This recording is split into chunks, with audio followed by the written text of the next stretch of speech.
Hello everybody, this is Jeff at etrailer.com. Today we're going to take a look at this replacement 15mm by 100mm through axle adapter for the Feedback Sports Sprint bike work stand. Now this adapter will come with the Feedback Sports Sprint bike work stand.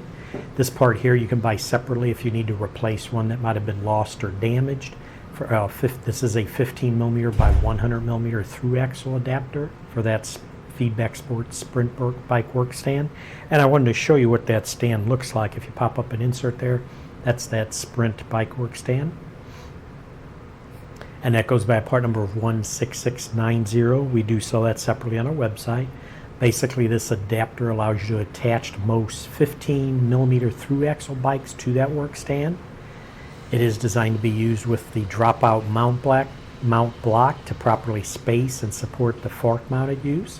You can see it is a red anodized aluminum construction. This adapter threads into the work stand dropout mount block.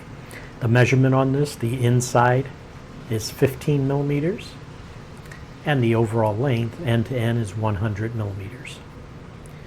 But that should do it for the review on this replacement 15mm by 100mm through axle adapter for that Feedback Sports Sprint bike work stand.